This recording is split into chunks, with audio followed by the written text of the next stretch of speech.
what your job is. There are multiple television units within the Warner company that produce unscripted television. One of them is Telepictures, where I originally came into the company in 1993. Their mission has always been first run syndicated programming. We did the Jenny Jones show. We did a talk show with Jane Whitney. We put Extra on the air. We have still Judge Mathis. We distribute People's Court. We created the Rosie O'Donnell show and put that on the air. The Ellen show, which is in its final season. So anything for first run syndication, that's what Telepictures does. And then we also have Shed Media, basic cable supplier, supplying the likes of Bravo and E, and then we have Horizon Alternative. It's the unscripted side of Warner Horizon Television, which produces The Bachelor, Ellen's Game of Games. We do documentaries and other things like that.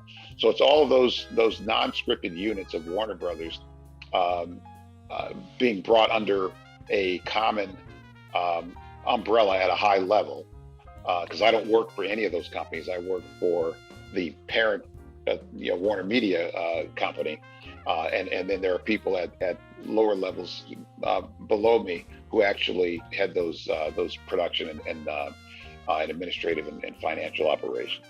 So that's my job. That's my job now. Have you ever made a bold move in your career that's either worked out well or not worked out well? After having been at Telepictures for 12 years, I had moved over to the studio as head of studio operations for the Warner Brothers lots, the main lot and the ranch lot. It was kind of a different track, better hours. I had young kids at the time. I was enjoying doing that, and I loved the people that I was working with. And I got a call from my friend Bruce Rosenblum, who was head of all of television for Warner Brothers at the time, saying that we're starting this new division. We want you to be head of production for it.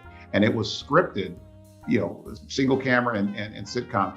And I had spent, a fair amount of time around sitcoms in my career, but very little on single camera dramas. There's no particular science to it. I mean, there are things you have to know, but anyone who knows production can pick those things up. But to be head of production in that setting was one that I thought, well, you're biting off more than you can chew, because it's a different, you're using different muscles, different skills for that versus where I had spent most of my career. And but they were convinced that I was the right person to do it. And they came on strong, and I was pushing back, saying I didn't really want to do it. And finally, one day, Bruce, who'd been my friend for since I was in college, said to me, "You're making this hard, and you realize that I don't have to ask you to do anything. I could just tell you what you're doing next."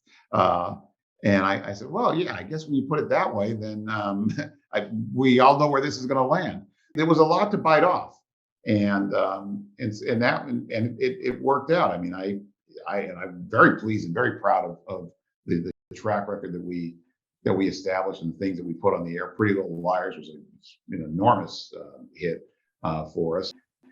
Rizzoli and Isles and project after project. Warner Horizon was, again, something that we built from nothing. There were four of us and our assistants at the beginning, and we ended up when it was realigned and disbanded, about a little over a year ago. We had probably 60 people working in that division. So that was a leap, but it was one that worked out. What is it about you that allows you to be able to make it successful and not get your ego in the way because someone else has a strong personality? Do you know what I mean? Because I don't really have an ego about things. I mean, I know I have a very strong belief and sense of what I think is right and what's needed in a given situation. I think I have some credibility on that because I have been around a long time and I do have results to show for that.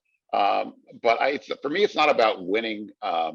It's not about winning a battle or an argument.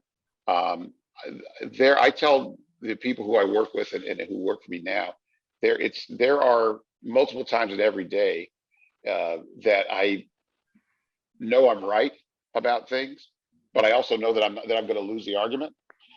but sometimes you just have to have the argument anyway, because that's what your responsibility is, knowing that you're going to lose it.